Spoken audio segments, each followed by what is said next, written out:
today on Divorce Court. I haven't been the greatest husband in the world, but I have been there to take care of her. I'm sick and tired of him being weak and lazy and not holding a job. I want to make things work. I want to try to be the man that I haven't been. I want the judge to see things my way and agree that it's time for me to move on. We've had such a rough couple years that the only thing to do is to go up from here. I'm sick of doing the job his mother was supposed to be doing, and that's raising a man. Divorce Court is now in session. Good day, ladies and gentlemen. I'm here today with Mia Fox and Robert Wright. The two of you have been married for 3 years. You don't know if you want to remain married, hence you came to me. Ms. Fox, tell me why the marriage isn't working. Your Honor, in all honesty, since the day I met Robert, I've basically been supporting us. I mean, we're literally like one paycheck away from living in our car. I don't like the way he's weak and doesn't let people. He lets people walk all over him. And I'm done with it. Did he, while you were dating, appear not to have a whole lot of experience behind him? Good question, Your Honor. So the whole time I met him and started dating with him, it was like a threesome. It was me, his aunt, and him. So basically, if there was any inclination that he was gonna turn out like this, his aunt stepped in real quick to do like a bait and switch. Oh, look it over here. You know, so I wouldn't see the stupid thing he was doing or saying. So I actually felt like I kind of was duped into it. Right. Now, Mr. Wright, what do you think is the problem with this marriage? You know, Honor, I mean, I guess I'm not the man that I'm supposed to be, you know, because I have not, like, you know, taken care of her, like, you know, financially wise, and I have not stood up for her, you know, in any way, shape, or form like a real man is supposed to. But, you know, there's always, like, there's three sides to every story. There's your side, my side, and the truth, you know, so, Well, I mean, at least tell me your side. Well, I mean, I've tried. It's not that I haven't, you know, like, taken care of her financial-wise. I mean, I have had jobs and all, but I'm not, like, as, you know, like, my jobs are, like, minimal. Like, you know, I've been a server, and, like, you know, all I ever wanted to do was, like, you know, act or whatever. So, you know, I did, like, background work and stuff like that. But I've never, like, taken care of her financial-wise or even, you know, stood up for her. So, you know, I haven't had, like, you know, a lot of experience. So, you know, I don't know what to say. I mean, you know, I love her to death, but love don't conquer everything. So, you know what I mean? Well, I understand that Ms. Fox is ill. She's fighting a serious illness. You have cancer. Yes, ma'am. If that's not impetus to get out there and do something, I mean, I know what your aspirations are. You want to be an actor or something like that. I mean, if your wife is battling cancer, wouldn't you get up and do anything you could to bring home the bacon? Well, of course. I mean, and I mean, I have had jobs, but, you know, I guess I haven't been able to, you know, keep on. I guess I haven't been able to keep them as long as I should have. And, you know, it's not like it's as, you know, that easy to just go out and you know, and get a job. It's not like, you know, they give them out. And I mean, I do try, but my skills are, I guess, minimal, so to speak, Your Honor. So, you know, I mean. Have you ever thought about doing anything about it? I mean, have you ever thought about education or getting a certificate in something that you do have a sellable skill?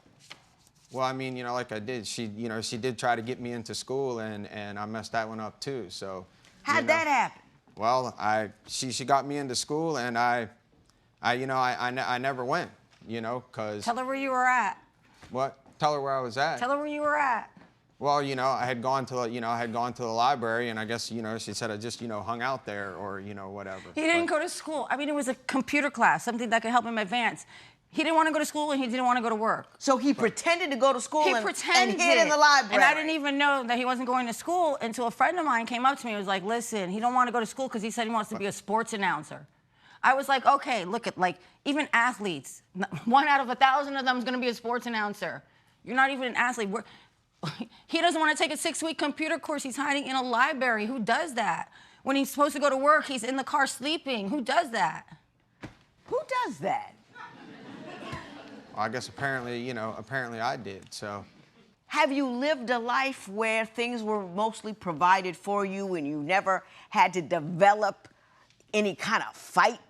Well, I guess, you know, what do they say? I guess I was pampered growing up or, you know, whatever, but, you know, I mean, she's like my first real, like, true, like, experience, like, you know, woman that, you know, that I've ever, you know, been with. So as a husband, I have not been like, well, I've been, you know, one of the worst, I guess, that there was, you know, but, you know, like I said, love isn't going to conquer everything. And, you know, I mean, I did work, you know, I did have, you know, I mean, I worked as a server, you know, and servers don't make, you know, much money, but I did, you know, I did work at a place, you know, for over, you know, we've only been together for like 3 years or whatever. And I did work for like, you know, like 2.5 of those years. So, you know, she's not telling you that. So, you know.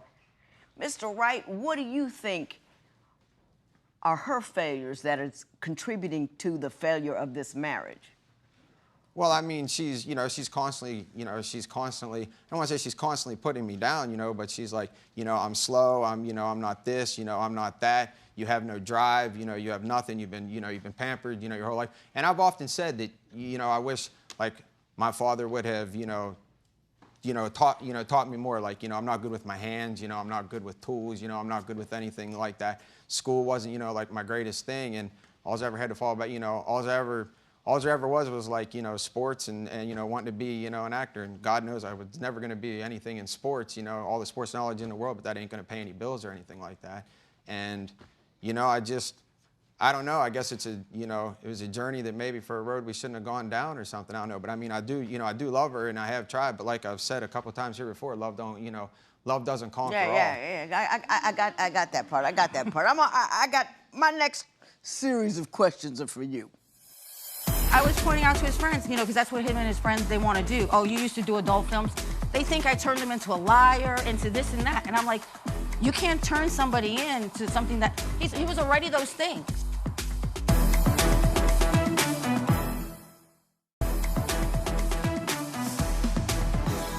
Ms. Fox, I want you to tell me what happened the first time you two were intimate. Well, the first time we were intimate, Your Honor, I had asked him if he had protection. And he had gotten up from the room and went over to the door and locked it. And I was like, no, protection, you know, the stuff you put on down here, you know, not protection from like your family members coming in. You know, it's... So, I mean, it should have been a clue right there what the kind of person I was dealing with. But, I just thought it was a laughing moment. Okay. And then... Mr. Wright, is that a true story? Yeah, she's telling the truth. Yeah? Yeah, I mean, it's obviously not something that, you know, you go around telling. But it's a cute story. It is. You don't go around telling your friends, but it's true. I mean, the blonde works for the guy too, I guess. Yeah. So. Okay. I work on divorce court, so I see a lot of people who are badly paired, because that's my job. That's what I do. But Ms. Fox, it seems like such an odd combination with you and him. You've been married. This is your 5th husband. You're only 39 years old. You know, he didn't know what protection was. You used to be a porn star. How did he intrigue you? What made him interesting to you? Well, the dumb blonde thing was cute at the beginning. The blonde hair, the blue eyes, the getting up, locking the door, that stuff was funny and cute at the beginning. You know, I thought when he got into serious, you know, once we're together and it's us, you know, I could teach the old dog new tricks. Like, I could teach him and show him. You know, when he says that, I say that he's slow and things like that. Perfect example, it's like I've been to his job and I've seen him work. And I see how other people look at him. So it's not that I'm picking on him or calling him names. I'm trying to help him save his job. Ask him why he got fired from last job. Because he was too slow. And not even a waiter, it was a deli. They came to you. Right, yeah, right. Mr. Wright, let me ask you something. Mm-hmm. What did you think you had to bring to the table?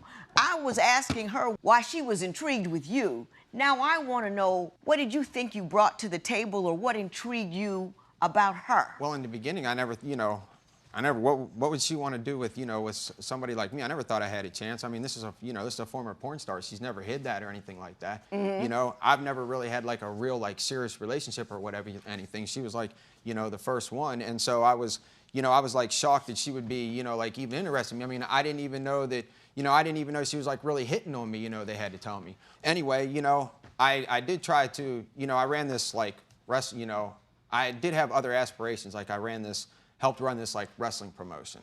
Okay? Right. And I didn't, I didn't realize that the other promoters and stuff were, the partners that I was with, they weren't they were taking money basically Or from they me. were ripping you off. Yeah, basically. And I wasn't smart enough to see it because, you know, I see the good in everybody before I see, you know, anything else. And she came along and she made it, you know, she made it aware, like if there's this many people in the thing and you know, and you're packing She broke the it house. down for She you, broke- and you saw what was happening to you. Right. And that somebody was that they were using you. Right. And I mean, and they didn't like that, you know, and she, you know, she told the truth. And Yeah, well, crooks don't like to get caught. no, in, you know, general. and I mean, and obviously looking back on the thing, I mean, you know, it should have No, been. but the reason there's more. Ms. Fox, go ahead. Okay, so everybody keeps saying porn star, but he fails to tell you that, you know, in 2010 I graduated from Loyola Marymount Law School. That's why I did those things. It was better than stripping on $1 with a bunch of other girls for $1. Right. Absolutely. You know, I mean, I went to school. I know, that's what. But I was pointing out to his friends, you know, because that's what him and his friends, they want to do. Oh, you used to do adult films? Look, I was honest from the get start. You guys even knew that before I even hit on him. Right. They think I turned him into a liar, into this and that. And I'm like, you can't turn somebody into something that, he was already those things. Right. I'm with you. Wait, Mr. Wright, we've been talking about money and ability this entire time, and that is not the only thing that is required in a marriage. So I want to turn this conversation to the other things one brings to a marriage and why it doesn't seem you did that. You know, you got me to this point, now you're gonna fail with me. Because I ain't gonna do it all by myself. If you're gonna suck all my money dry and all that stuff, then you best help me dig the way up with me, or at least stay there so I can step on you to get out.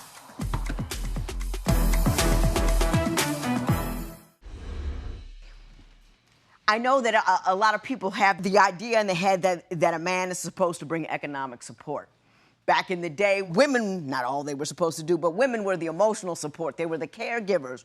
If indeed finances and business was not your forte, did you not fail to give her emotional support, care, love, and comfort, especially since she's fighting a serious disease? She's fighting a serious disease. She's out there making money. There's a whole lot of things you could do to care for her. Did you do those things? Well, I guess in my mind, I thought that I did, but I guess I didn't. I mean, emotionally, I mean, I've loved her since the day that I got with her. But, you know, I have never defended, I've never defended her. You know, I've never backed her up. You know, I've never been there. And in all reality, like, you know, she's like been the man in the relationship, and I've been like the woman. Obviously. But do you cook and clean for her? Make sure can't even- everything is all right. Do you run her bath water? Take care of her medications. Make sure she gets to the doctor. Yeah, I do. All of And that. I do. You know, I do things like that. You know, like I go to the store. I can't cook at all. You know, and I did help clean the car. I would pretty much do anything that she asked me to do. So, you know, and But like wouldn't you think that since she was doing everything else, like she shouldn't have to ask you to do those things? That would Well, be, yeah. let me make a contribution here. This is what I'm going to do. Me as a person, if I was living with another person, not married, not in love, and she was paying my bills and she was sick, I'd be all over it. I'd make sure all her stuff was together when she got home, that she felt like she was supported and cared for, and somebody was worrying about her don't worry about this, baby, I got it handled. Well, you know, how come you didn't handle anything? I guess, no one, like really, taught me how to do those things, but I mean, as somebody who said that they, love this woman, I should just do it naturally and take care of her. And I guess, I've failed in all those aspects, man, but I mean, I do love her with all my heart, but I guess, actions speak louder than words, and I guess the actions weren't there. Well, so. well, here's my question to you. At one point, he actually up and left because he thought he was sucking off of you more than he was giving to you, which clearly was the case. You actually bought him a plane ticket and asked him to come back. Yes, but Explain that to me. The reasoning behind that was, you got me to this point, now you're gonna fail with me. Because I ain't gonna do it all by myself. If you're gonna suck all my money dry and all that stuff, if I'm living in the car, you're gonna live in the car with me. So that was that behind that. He doesn't get to go home or anything else. So the selfish reason was to bring him back, so I'm not gonna do it alone. Since you helped me get down there, then you best help me dig the way up, or dig the way up with me, or at least stay there so I can step on you to get out. She said that. This is how you do it. Pack your stuff and get out my house. Repeat after me. Pack your stuff Pack your stuff and get out my house. and get out my house.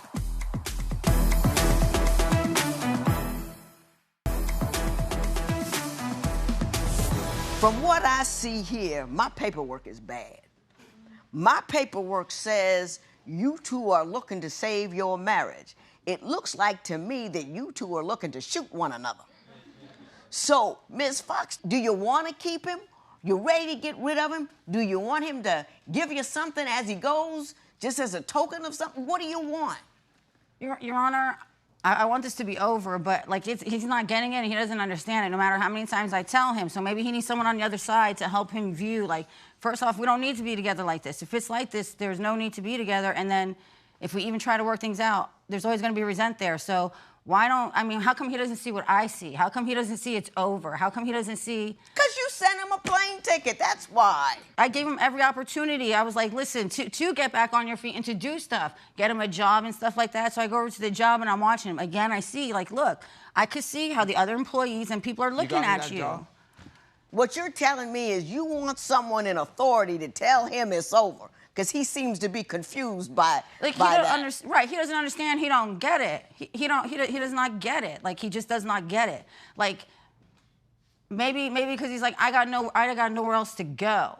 And so I was like, I asked him, I said, so are you with me so that when I get back on my feet, I mean, like, I have a very, like I said, I'm a lawyer, and I have a very, important client. And if everything works out, I mean, at some point, I was like, are you just with me so that when things get all right, that I'm just going to feel sad for you and just bring you along with me? And he said yes. That's why he sticks around and doesn't want to leave, because he thinks if he just sticks around and stays as part of the scenery, that I'm going to start feeling bad for him and take him with me. Okay. This is how you do it. Pack your stuff and get out my house. Okay, I did that one. He stays outside. I did that one. You know that commercial where the kid's looking through the window? He'll stay there looking through the window. He'll stay there for 2 months looking through the window and let me back in. Then, Ms. Fox, that's on you. You want him to be somebody he isn't. You want him to change into somebody that he's not. He is fully accepted his limitations. He is comfortable with his inability. He's laying there. He's staying there. He's not getting up. He's not doing anything about it. And I know you can't understand his contentment with his place in life. I don't get it either. But Miss Fox, this is all your fault. It is. It probably is. You need to step on if you're not satisfied with him. Because unlike what most of us women think, you can't fix him. You can't. That's just who he is. And you got to come to the grips with the fact that you got somebody you don't like. Repeat after me. Pack your stuff. Pack your stuff. And get out my house. And get out my house. And that applies to the two of you. This matter is adjourned.